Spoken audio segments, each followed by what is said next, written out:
Hey, what's going on? Welcome to the Doug Show. My name's Doug Cunnington, and today I have a very exciting interview. I'm going to learn a lot. I've been interested in the print-on-demand / Etsy space for a little while. So I'm chatting with Emily Odio-Sutton, and Emily started selling on Etsy in January of 2023 and now has over 27,000 sales in her two shops. She's a former educator turned entrepreneur, and she loves supporting new Etsy sellers on their journey to passive income with both print on demand and digital products. She's been featured on CNBC, Business Insider, MarketWatch, and a lot more. Emily, how's it going today? I'm good. Thanks for having me, Doug. I'm excited to be here. And we were just getting to know each other really quick in about less than 5 minutes. And one very exciting thing, which is beyond the scope of the topic today, is you have had a full-time job like many of us did when we started our side hustle, but very soon you're going to have a change. Can you just share that really quick? Absolutely. So in a couple days, I will be having my last day employed by my employer. And so I will be taking this entrepreneurship journey full time, be a solopreneur, and be kind of exploring more with Etsy and expanding my products and coaching and everything like that. So I'm super excited. It's a little nerve-wracking for someone like me. I've been in the education space for so long. So doing something just out of the box and different is going to be exciting, a little nerve-wracking, but I'm super excited. I'm very excited for you too. Congratulations. Big, huge step, especially after 2 years of doing this, probably very much on the side and then growing it up. But as someone who has been self-employed for about 10 years, I operate much better self-employed. I think I was a horrible employee, if I have to be honest with you. But like you seem like you were probably a good employee, and we could quickly move on to the topic at hand. So let's talk about your first sort of exposure and getting started with Etsy in 2023. Obviously, you had a career, you were doing stuff, but you got the itch. You were like, I kind of want to try this out. So how did it start? Sure. So like many, I think, side hustlers out there, I always joke, I was doom scrolling on Instagram in the middle of the night. My oldest daughter, was going to be starting kindergarten the following year. And my husband and I are both in very kind of traditional, even though remote, traditional 9 to 5 jobs, both come from education. And I was on Instagram scrolling and just seeing all these different side hustles. And, once your algorithm kind of picks up that you're looking at side hustle gigs or jobs, then it starts to kind of flood your feed with all these different options. So for a while, it was a little bit of filtering through what's legitimate, what's not, where could I see myself actually making money? And the motivation behind it was really to have more income every month, to pay off student loans, to not stress about taking the kids on vacation or paying for gymnastics, things like that. And then the other piece was hopefully a goal of having time flexibility to spend more time with my kids as they entered elementary school, and being able to go on field trips and not have to worry about sick days and all of that comes along with being a working parent. So that was my motivation. I started with a couple things. I actually started selling on Amazon, doing Amazon FBA. I looked at Amazon KDP, kind of tried a few things. And then I came across a YouTube video about print on demand, selling print on demand on Etsy. And it kind of hit everything that I was looking for, which was something I could do, obviously, that had flexibility. I didn't want to have any more inventory like I was having with Amazon. I didn't want to actually have to physically touch a product. I wanted to be able to do the research, to design, do all of that, but not have to actually store anything in our house. Like I said, we have 2 kids. It's a lot going on over here. So those were a lot of the motivations. And then I didn't want to necessarily have to do social media or run ads or things like that. So it seemed a little too good to be true. But in January 2023, I just decided I was going to go full force, and I launched my shop and haven't looked back since. And it's okay if you don't want to share this. Yeah. But if you have like a certain amount of revenue that you've hit or anything like that, again, it's okay if you don't, but I just want to give people an idea of the scope if possible. Sure. Yes. So I actually just hit $500,000 in revenue in my print on demand shop. And in my digital product shop, I have about $30,000 in revenue. So I'm roughly at about $530,000 in the 2 years since I started. Congratulations. Thank you. What does that mean for your family? Oh, that's a really good question. I really like that one. It has, I try not to be too cliche or corny in my responses, but it really has changed everything. So as I mentioned, I'm getting to, leave kind of the corporate world at the end of this week, which is fantastic. I am volunteering in my daughter's class every week. I'm going on those field trips. I'm really involved in her education now, which is exciting. I'm taking my kids to swim meets and gymnastics practices and having that flexibility to be able to focus on them as a parent is amazing. And that has been huge for us. But then outside of that, my husband and I just went on our third cruise that was paid for by Etsy. And for us, having those opportunities to get away, connect, go on vacation, enjoy ourselves has been amazing for us and our marriage and our relationship. And then we've paid off student loans, we've paid off debt, and that just the weight that has been lifted off by so much of that, I'm incredibly thankful for. And I know that I have put in a lot of work, so that's not, but I am very thankful just to Etsy in general and print on demand in general that it's opened up these doors for us. Let's talk about your husband a little bit. So, Sure. when I got started online, I found some stuff, just like you said. I was like, this seems like a scam. And then you look a little deeper and then you're like, this is definitely a scam. And then you're like, maybe not. Yeah. Anyway, I was telling my wife about it and she was like, this is bananas. And, eventually I won her over. So what were those early days like? Because, I mean, in the beginning, you don't know what you don't know, but you're also very excited with like the new knowledge you're getting. So how did he react early? It kind of surprised me. He was pretty on board from the beginning. I think he tends to naturally be more skeptical than I am, but he has been a really great support from the beginning. And he said, like, go for it. Like, whatever you need to do, go for it. There were nights definitely early on where he's like, okay, you're working again. Because it's one of those things. Once you kind of get hooked, you're in it, and you become a little bit obsessed. At least I did, where it's like, okay, I want to work on this any waking moment outside of work and outside of my kids. So we did have some of those balance conversations, but overall, he has been like 100% all in. He's wanted me to leave my job for a while and just focus on this, and I was a little hesitant just because it was a big leap for me, but I've been really grateful for his support. Perfect. Well, and it sounds like you got a fairly quick start looking at the numbers that you Mhm. have over just a short amount of time. How fast was it from like when you first started to like make the first dollar or $100 or so? Sure. So I made my first sale, I want to say it was about 3 weeks into opening and really starting to list products. And as an aside, I remember where I was at, speaking of gymnastics, at a gymnastics kids' birthday party, and they were eating cake, and my phone like buzzed and lit up. And it was my first sale from a stranger. My mother in law had bought something previously. And so I had to do a double take, and I was like, oh my gosh.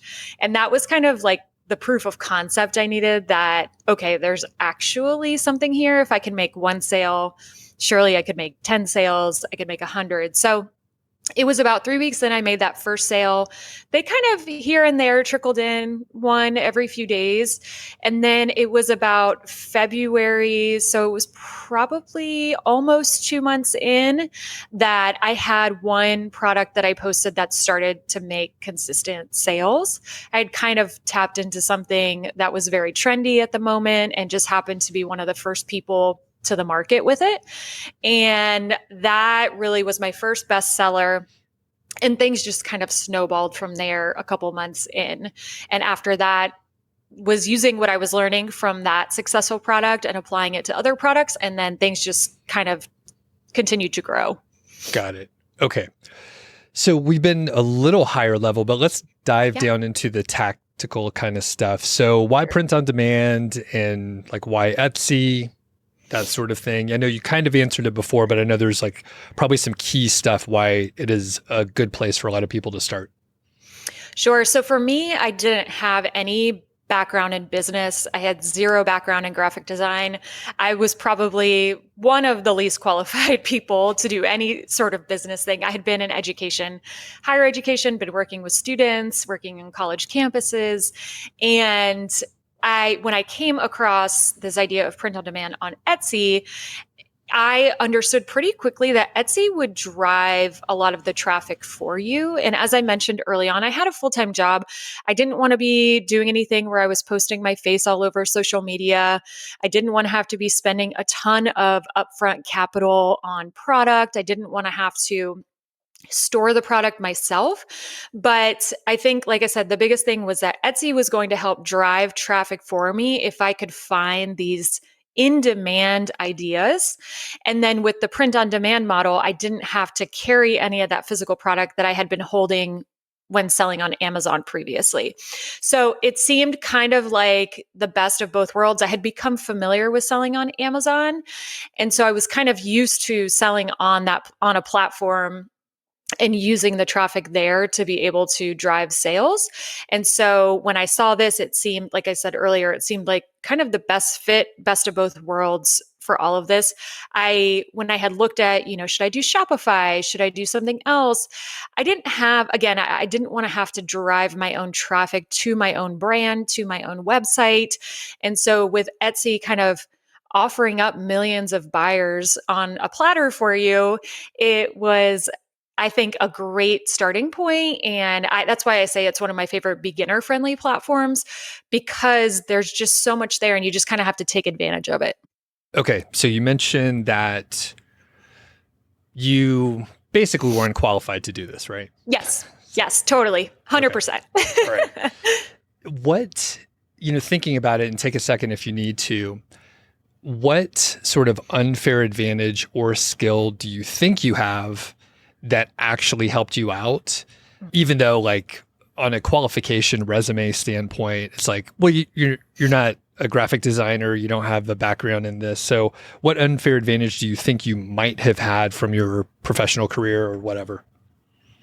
One, I would think, is a little bit of delusion. I won't lie. I was really persistent, a little bit delusional in the fact that, like, I'm going to make this work no matter what. And I always joke with students or anyone I'm talking to that it is, in my opinion, kind of a key ingredient in some ways, especially if you're not qualified, to be able to just stay so persistent and consistent. So that's more, I think, like a personality trait. And I really got hooked into this. I think the other thing is that even though I worked in education, I was very data and numbers driven. And I think oftentimes that works better in this space because you have to be able to analyze what the customers are really wanting. And to do that, you can look at, there's different Etsy research tools. You can go on Etsy itself and be able to identify patterns, be able to identify where demand is, be able to identify what the buyers are wanting. And I think having that mindset of kind of following the numbers was really helpful for me because I wasn't so focused on what do I want to design? I wasn't a graphic designer. I'm not an artist. So it wasn't like, well, what do I want to do? It was more like, where are the numbers leading me? And in my career and in my life, I do tend to be pretty data driven and looking at patterns, looking at numbers, like where does this take us? What's the best option? And I applied that here and it was incredibly helpful. I agree with you on the delusional part too. The data, of course, that helps. Yeah. It's like you have to be smart enough to like execute, but also crazy enough or delusional enough to think that you might actually work, even though if you look at the numbers, it's like the odds are against you. Like we had no business doing it.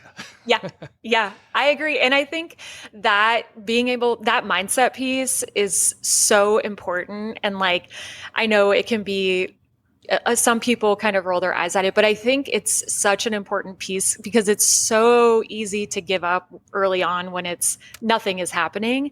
But if you have that little bit of delusion or that persistence, it's going to kind of take you through those quiet, rocky periods at the beginning and just kind of propel you forward.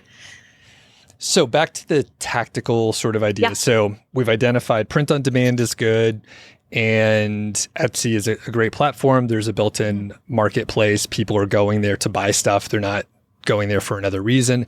So I think you may have mentioned it, but if not, we could talk a little bit more about the products and the fact that these are sort of giftable things. So can you talk about why that makes a difference?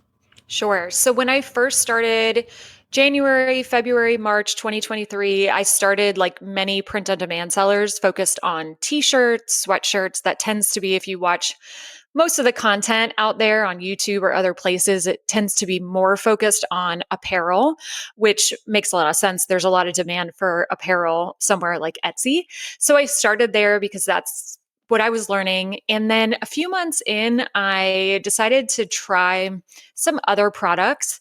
And I remember I designed a product, it was a home decor item, and it sold the next day. And I remember thinking, that's really interesting. I wonder why that is, because it wasn't even very good. It was kind of a mock up. I had been testing, just listing it. It wasn't anything that I had put a ton of effort into. So in the print on demand world, you'll hear a lot of people say when something is working, double down on it.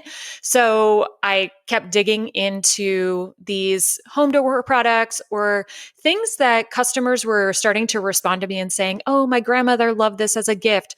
My sister loved this as a gift. And soon enough, the light bulbs went off and I was like, oh, giftable products is really where there could be a lot of opportunity. While apparel is great, apparel can be hard because many people don't like to purchase apparel for gifts because they don't know sizing, they don't know fit, things like that. And then with apparel, you have those sizing issues, you have more return requests, things like that, because again, they're buying it online. They're not sure how it's going to fit them.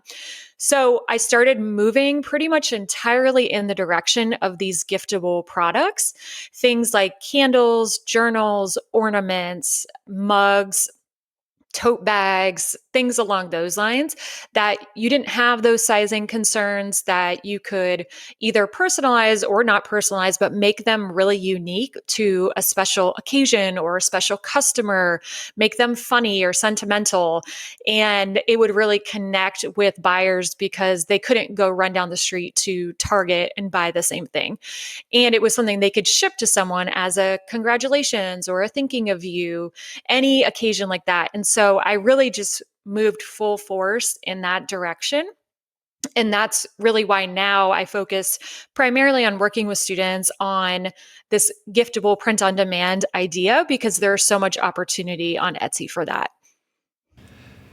All right. So before we started recording, I was like, my wife and I have thrown around like print on demand type products. And really it's because we buy some of those. Like we actually buy some t-shirts and other stuff like that. But it's stuff that we would want to buy. We're like, oh, does this exist? And we don't find it. And I haven't done any research, nor do I know like where to look for the data for like, are these products in demand? Does anyone care? The good part is like, you know, if you design something on Canva, you're not ordering like 1,000 of these that you have to stick somewhere and deal with it. It's like, it's time, which is quite valuable, but it's only time and you're not like ordering a bunch of stuff. So all that to say, how important is it? Like, is my idea, my approach dumb where I'm like, all right, I didn't do any research, but I think people might want to see a mug with my face on it, for example. So yeah, like how important is that research? The research to me is really foundational to the success with print on demand on Etsy because, like I said earlier, understanding what the buyers are looking for, what is actually actively selling on Etsy is really important. But I think kind of what you're saying, it's also finding the gaps. You know, if there actually have been a couple of times where I've gone to look for something and I don't see what I'm looking for, and it does kind of, you know, a light bulb goes off. It's like, oh, maybe I should think about designing for that. And so it is a mix of using your own interest, your own experiences, I always recommend to students, brainstorm at the beginning. What are all the hobbies that you have? What are all the careers you've had? What relationships do you have in your life? What special events are you a part of or have been a part of? And just start looking at those on Etsy and see what's selling out there, see what seems to be in demand. And like I did mention earlier, there are some research tools that can help with that as well. But without knowing what customers are really looking for, then it's hard to know what to design. So I tell students, don't open Canva until you have done the research. Like, don't even think about typing in canva.com until you have gone and validated what you might be interested in selling. But then what I would say is, because of that low risk that there is with this, because you're not having to purchase 1,000 candles and store them in a garage, you can test I test things all the time. And that's what I love about it is, like you said, you're really just losing time, but it's a great opportunity to try things, try different designs, try different niches, try different customers' ideas, and see what kind of works before you keep moving forward.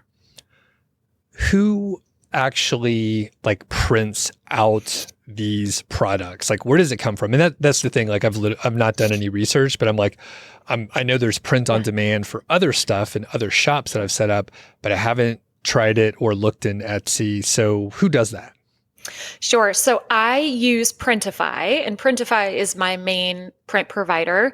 And with Printify, they have one of the largest catalogs of print on demand products. I mean, everything from aprons to doormats to shoes to dog products. I mean, t-shirts, obviously everything we've talked about, they offer.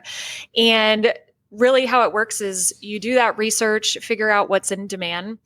You go to a site like Canva or a design tool like Kittles, something like that. You make a design for that product. You upload it to Printify, and then Printify then easily and seamlessly syncs that listing and that product with your Etsy shop. And then over on Etsy, you can make any adjustments you want to the listing, kind of optimize it and publish it.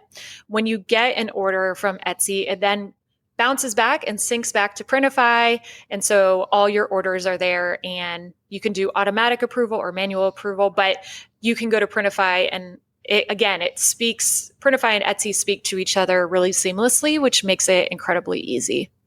What are the margins like?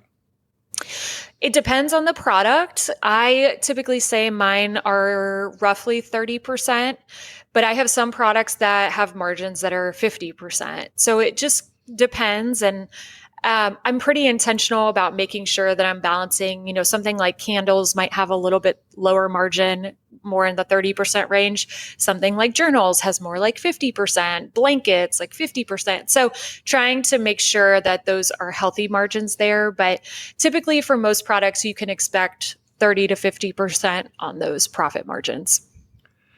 I'm jumping all around, so I do want to go back to the tool that you mentioned to do the research to find out, like, are people searching for this kind of product or not?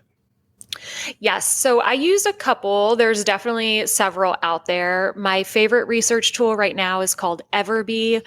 I have been using that pretty much since the beginning, but that is my go-to research tool that allows you to see, again, what's actively selling, what shops, like it will break everything down almost in like a spreadsheet or a chart format for you, which as someone, again, who likes to look at those numbers, it's very easy to digest and to be able to just see what keywords are they using, what products seem to be trending and what's working. And so that has been really my go-to research tool that I use. Over time, do you develop a little intuition about what is going to work? From my standpoint, I used to do a lot more in just Google SEO. And at some point, like, the numbers and the data, like, it's good to go verify, but sometimes you just know that is a good product, that's a good keyword, the market, and the data might tell you one thing, but you're like, I feel pretty confident to at least test this. Yes and no. It's interesting. There will be sometimes things that I am really excited about like, I nailed this one. This is going to be great. And then it maybe sells a few times and that's it. And then I've had products that are really not my favorite, but I'm like, well, I'll test it and just see. And they become bestsellers. So there is an interesting, that's why I do recommend testing. Like if you've designed something, just test it, just see what happens. Because sometimes, again, you just don't know kind of what the Etsy algorithm or the customers are going to really latch onto, and it'll take off. But you do definitely develop some type of intuition that, okay, this seems really promising, and I'm going to really try here and focus here for a bit and publish, some designs in this area because I feel like this definitely has potential. And I call it Etsy brain. You start to get Etsy brain where you can just go on Etsy and start, looking and you're like, oh yes, or no, this is too saturated for me or whatever that might be. So you definitely start to look at things through that lens of the potential and seeing where those opportunities are. And that's always exciting. It's a little bit of a scavenger hunt. And that part I do really enjoy. And a lot of listeners of the show do come from like SEO and a keyword research standpoint. Yes. So I think we have like the keyword skills already. It's just like going to a different platform, couple different tools, but people can tell when you start looking at the headline, the copy, and you're like, oh, I see like what they're doing here exactly. So yeah, exactly. Yeah, same thing, just a different space for it.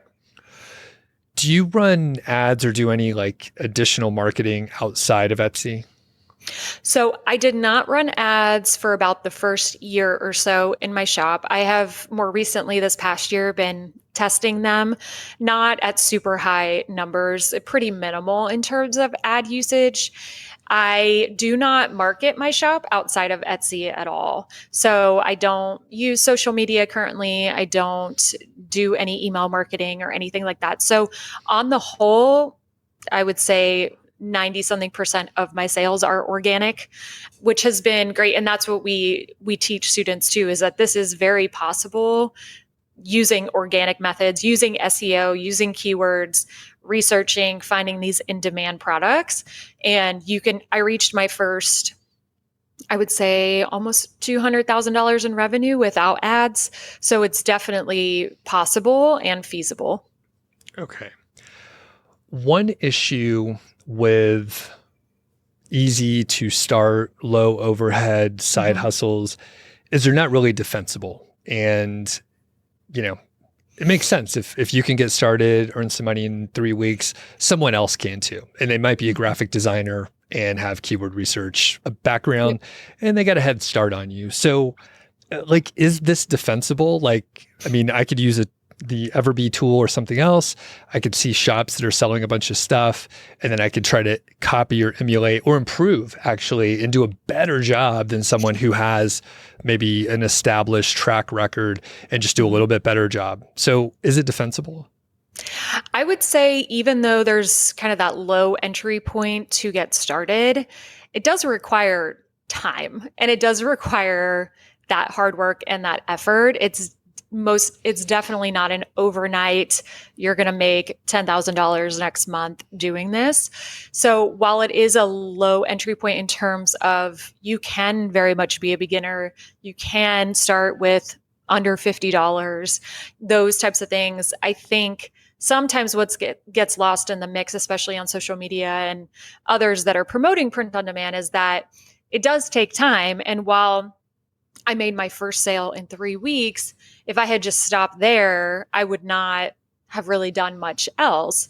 But it takes that persistent and consistent effort, especially in that first year or so. I would say it's not passive income, but it can get to the point where it's more automated, where you can work on it and invest in it for a good amount of time. And then from there, you can maintain and not have to spend so much time on it. So now I would say, well, in the beginning, I was spending every night, every early morning working on this. Now I probably spend about 10 hours a week. And so that I will take that hard work at the beginning to get this later. But I think there are a lot of folks who might see a little bit of success and then they back off, or it takes too much at the beginning to build up that they tend to fall off, or at least is what I've seen. Okay, that makes sense. And there's a lot of things where it's like a lot of Mhm. startup, basically Yeah, working full time, and then you could hit a maintenance mode, which is not growth usually, but right, sometimes, things work out. right. Exactly. So you have two stores on Etsy. Can you I talk do. about the number of products you have? And is that important to have a lot of products or not? It would definitely depend on the shop. So I do have two shops. One is my print on demand shop, which is my main income driver. That's where I spend the bulk of my time. And then about 9 months into my Etsy journey, I decided to start a digital product shop, a printable shop. And that has become much more, I very much don't spend too much time in there, but it brings in, a fairly steady income for us, which is great. So those are kind of the two shops that I have. What was the second part of your question? I'm sorry. Number of products. Number of products, yes. So my print on demand shop has always had much more. Usually I average on any given day or month about 850 to 900 products that are active in that shop. However, I have definitely published probably close to 2,000 total at this point in 2 years, because some of them, again, are old products that I listed and just didn't go anywhere because I was still learning, or things that I've let expire. So, but any given time, it's about 850 to about 900 print on demand products. In my digital product shop, again, I have spent a good amount, less amount of time in that shop. That's been more of a side hustle. And I usually have in there about 200 products or so. Got it. Okay. So 2,000 products over 2 years. So this Yep. is like roughly three a day or something like that. So is that Yes. a lot of products, do you think? It sounds like a lot to me, but of course, anything that you're doing, if you work on it each day and you write 100 words, like before too long, you have a book, right? So it's a lot, but you've been working on it for a little while. But is that a lot? I would say it's probably on the higher end, but I know many POD sellers that have thousands active in their shop. And I've always joked, if I had two of me, I probably would too, but time, again, kids, job, all the things. It's very hard to kind of keep up at that pace. But I would say it depends. There you'll see some shops on Etsy that don't have that many products, but they're really nailing their customer, the demand for that. But I would say in print on demand, there is a bit of a quantity game, in the sense that you want to try things. You want to see what's working, especially if you don't have experience. Now, if you have experience with SEO and keyword research and all of that, it might not take you 800 products to get to that point. You might be able to nail that much sooner than someone who's a complete beginner. So it all kind of comes down to, what's your background experience? What's your experience with graphic design? What's your experience with SEO? And if you have some of that, you may not need to do as many products. But for someone like me, who was coming in with no background in business or SEO or any of this, that was, me figuring it out as I went. I've had a friend or two with fairly significant Etsy shops, and I'm pretty sure they were unable to sell the shop when they were ready to exit. And I think they just ran into a dead end and they didn't know what to do. And I think their shop dwindled. So is that right? Can you sell an Etsy shop or not? Is there any exit plan, or it's like you're tied to it until you could do something with it? From my understanding, you can't sell an Etsy shop by itself. Now, if you had your own brand, website, Shopify, things like that, I believe you can then sell that, but as a business, but you're not able to sell an Etsy shop just as a standalone Etsy shop, from my understanding. So that is something, for me, I haven't aspired to get to this place where I become like this brand and I'm, expanding into Shopify. I know other Etsy sellers who are, and they are building Shopify out, or they're selling on Amazon and doing all these other things. And I think that's wonderful. But from what I understand, Etsy alone, you're not able to sell. So, and it's a minor downside. I mean, a lot of things have to happen for you to be in a position where you're like, oh, this could be really profitable if I sell it. But it is a situation where it's like you're a little bit you're tied down to it and you can't exit in a very clean way, I would say. So Yeah. it just has to sort of dwindle down. All right. Very good. So we haven't talked about mistakes that you've made, and Hmm. surely we've had Yes. some blunders as you're learning. So yeah, tell us about some of the big ones and sort of how you got out of those mistakes. Sure. So, in terms of just general strategy mistakes, I think like many newer print on demand sellers, especially on Etsy, you are trying to compete with the big dogs. You're trying to compete with these mega sellers that have thousands and thousands of sales. And I think that's where a lot of new sellers often get frustrated and discouraged. And what I learned after a little bit of time was that there are ways to stand out, and that is to make your products more specific and more narrowed down. So, trying to compete with a generic mom t shirt is going to be really hard. And most of us, when we start, begin with that kind of thing, begin with a generic teacher shirt or a generic mom shirt. And you're not really going to have a chance at standing out against a seller who has 100,000 sales who's selling a mama bear shirt. But if I were to narrow down to say something that's baseball mom or lacrosse mom or twin mom or a Halloween shirt for a pregnant mom with twins. And I know that sounds really specific, but they sell. And so I learned after a couple months that I was making that mistake of trying to go too broad and trying to appeal to too many people, where I really needed to specify what I was selling to a very specific person.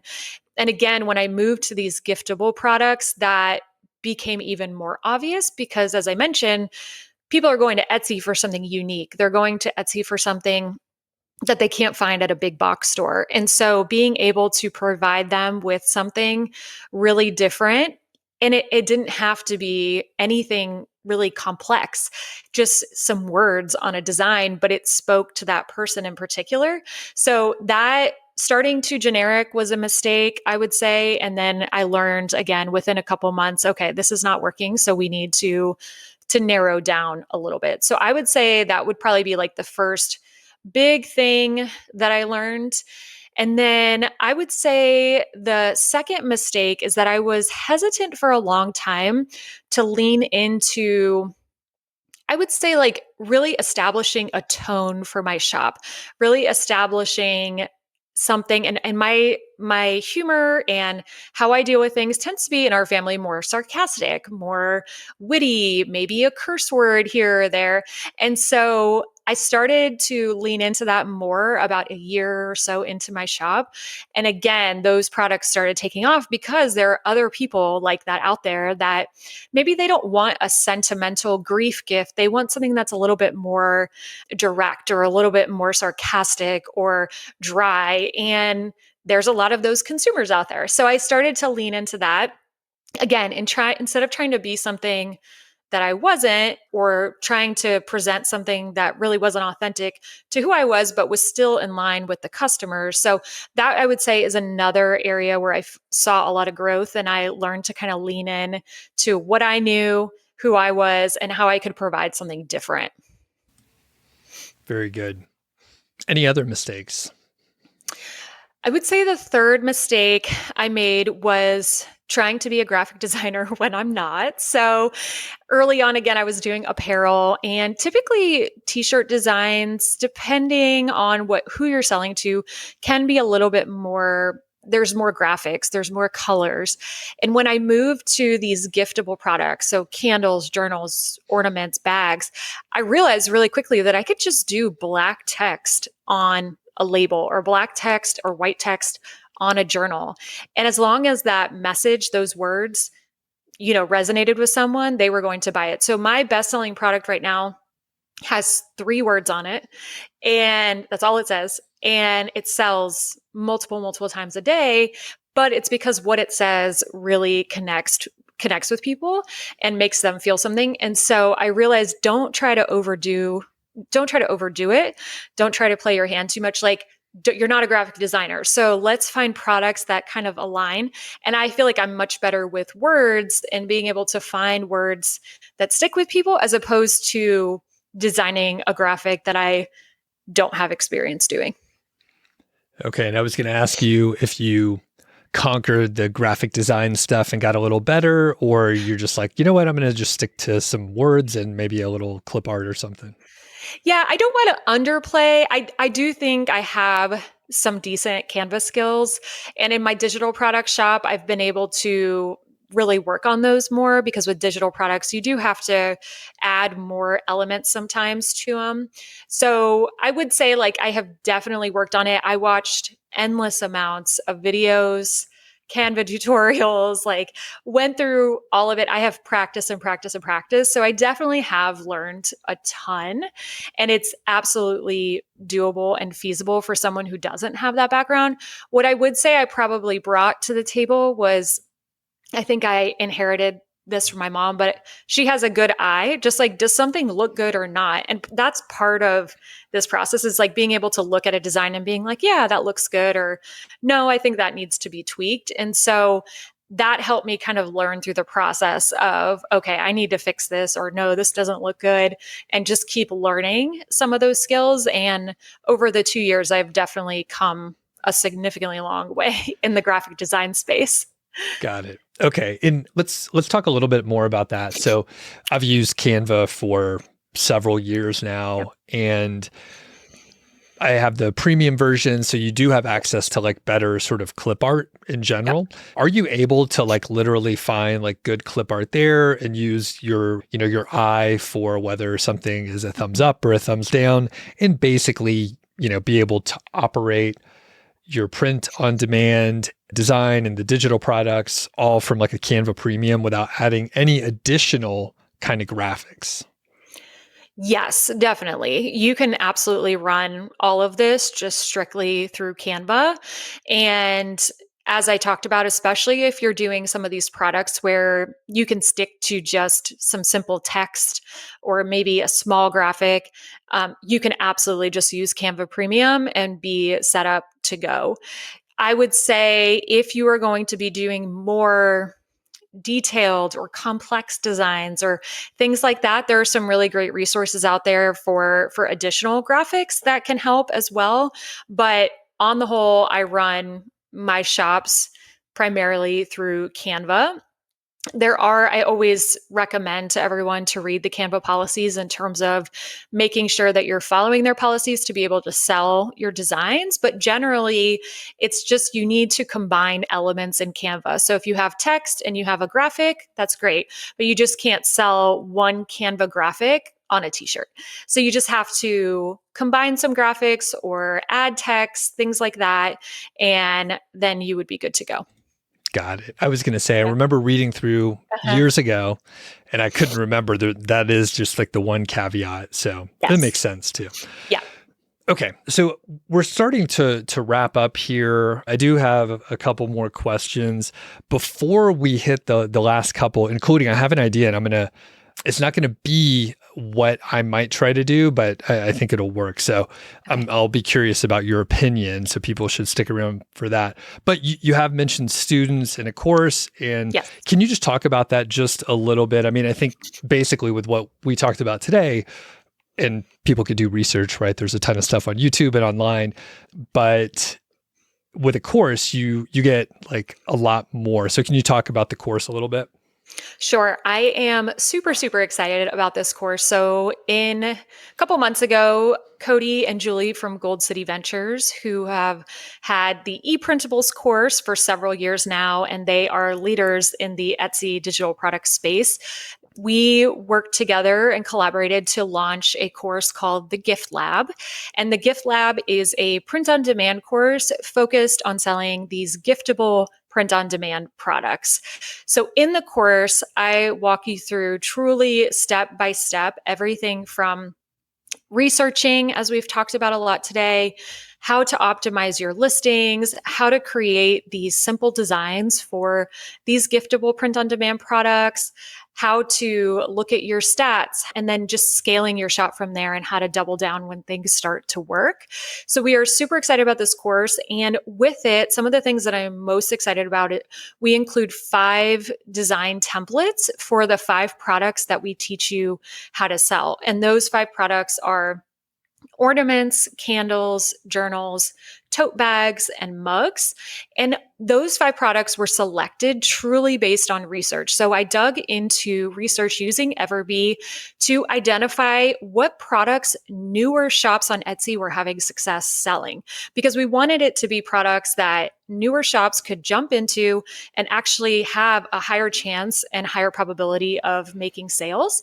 So we narrowed down that list to those 5 based on that research. And in the course, we provide 5 design templates to get you started. But my favorite piece of this is we also provide you a workbook that teaches you how to niche down your product. So we talked about, a Halloween shirt for twin moms.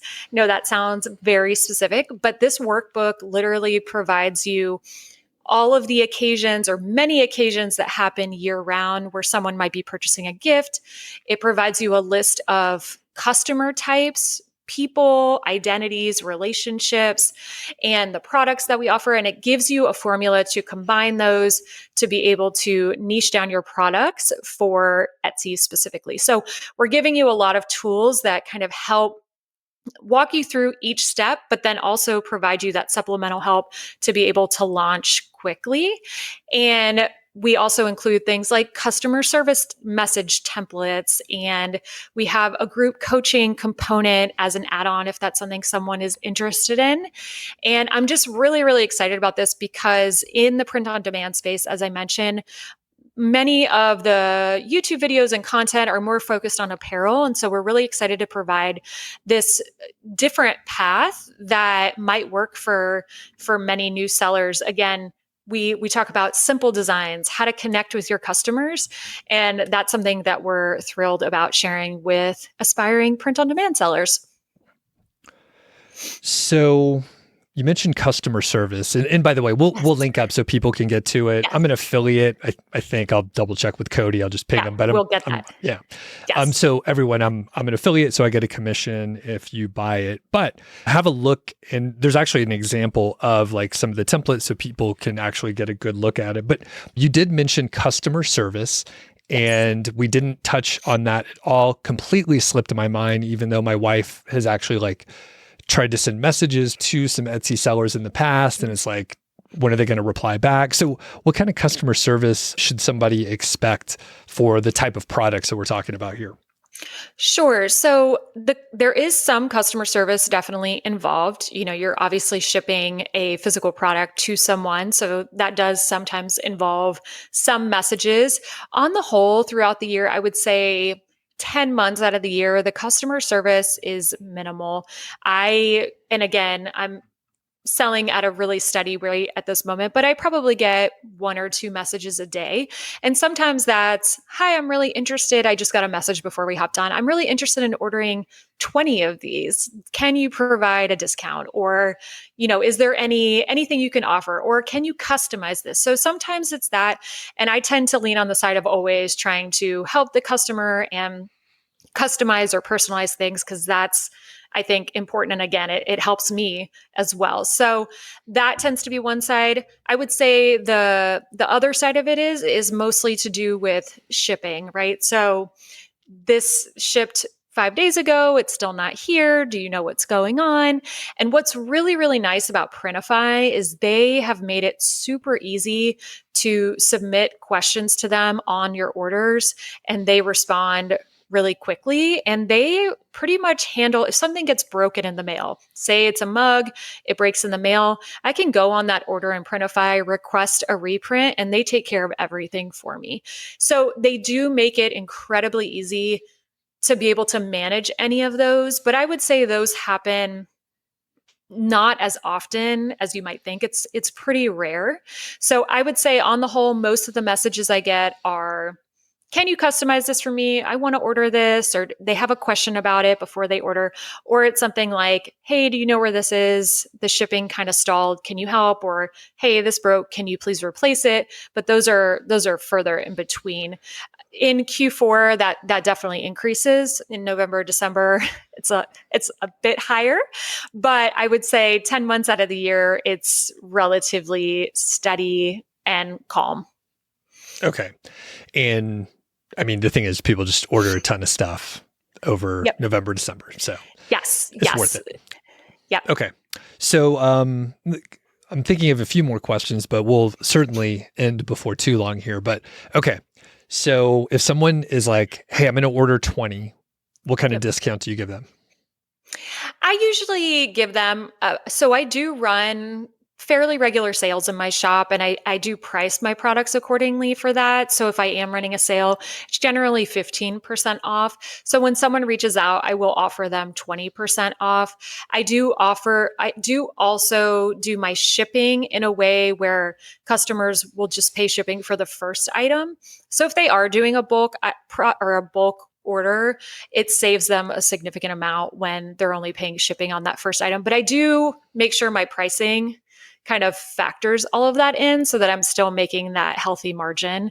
Even if they're ordering 20 blankets or 20 candles, I'm still making a healthy margin even if I'm offering them reduced shipping rates.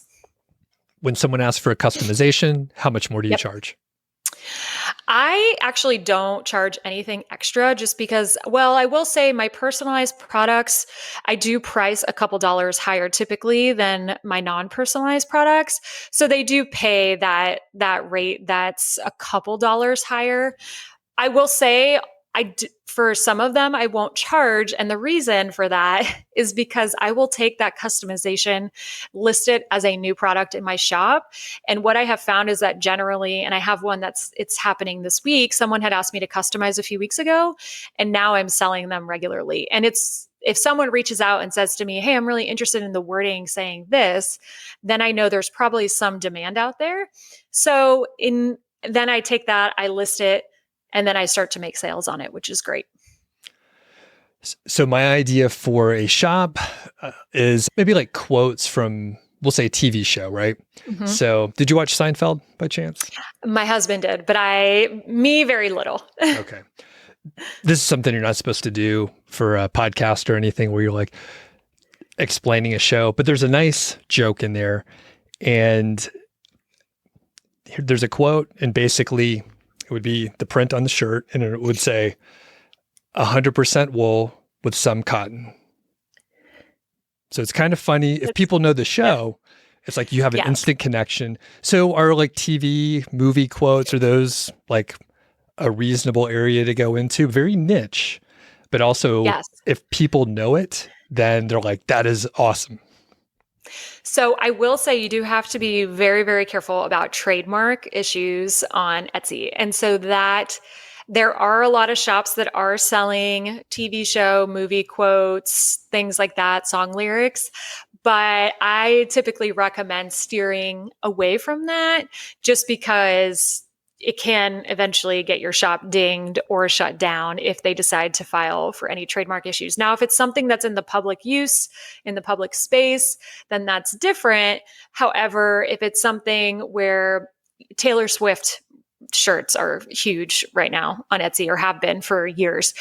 But if she decided to file any, trademark suits or anything like that, I have heard of some Etsy sellers getting dinged or shut down for that, say with Disney or other movies, music artists, something along those lines. So that would be something just to be cautious of, what I would say.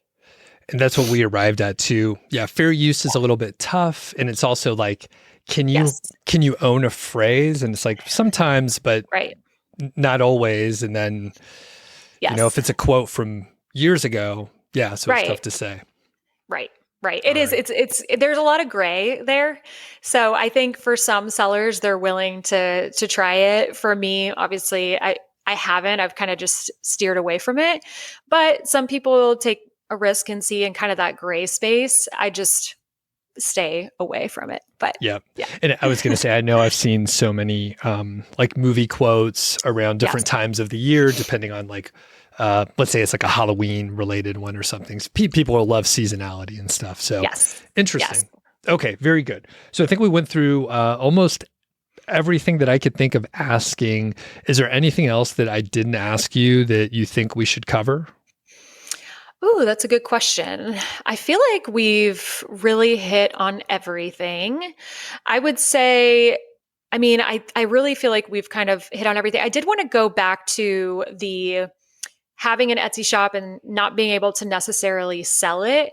And what I did want to say, if there are, if there are listeners out there or things that are looking kind of long term, there are definitely options to scale this beyond Etsy. And so when I say it's a great starting platform, it's a great beginner platform, I think for many, it's the platform they're going to sell on, and that's great. But for many people, they do expand and grow and scale to other places. They create their own brands, they create their own Shopify. I know people that are really killing it on TikTok Shop. We will see how that goes. But there are definitely other avenues to continue growing your brand if that's something that you're interested in. And Printify also does have a great option where you can open a shop directly through them and be able to market it that way on platforms. So I just wanted to hit on that again, because I didn't want to make it seem like there really wasn't opportunity after this. But if that's something you're interested in, there is a lot of opportunity to grow.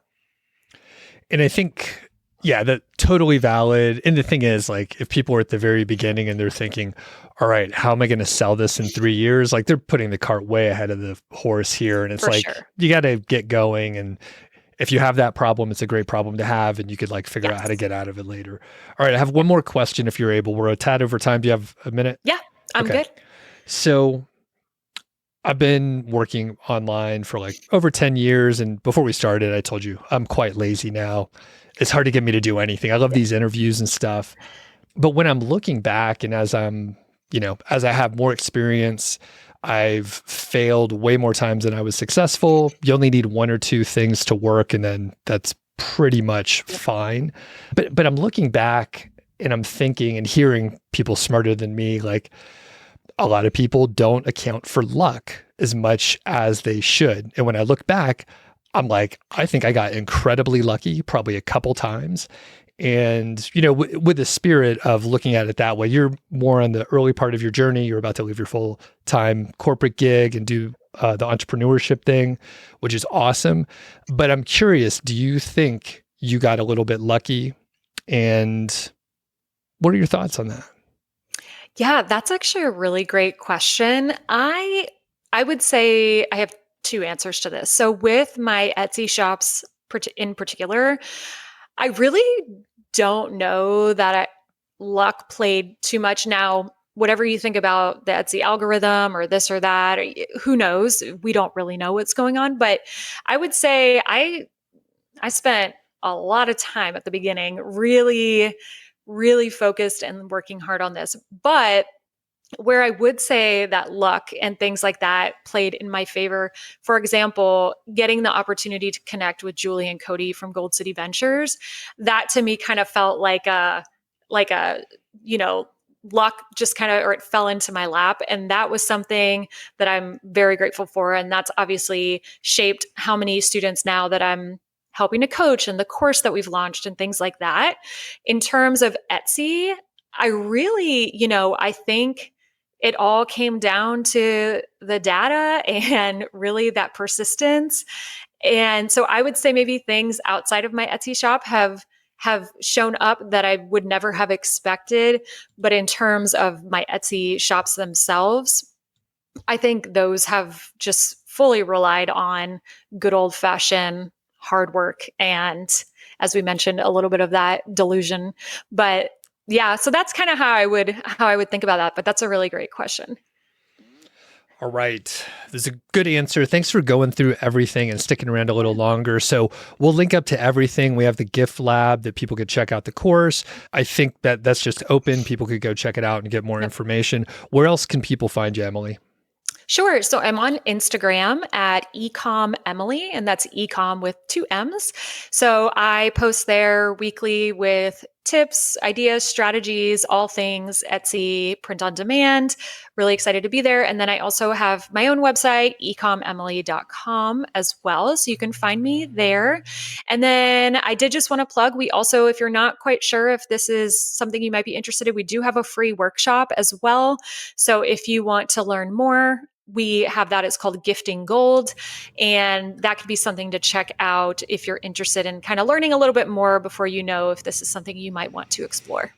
Perfect. Yeah, we'll link up to all that stuff, the Instagram and the workshop. I know Gold City does really good workshops, so you end up getting a ton of value just from going to the free workshop. Yep.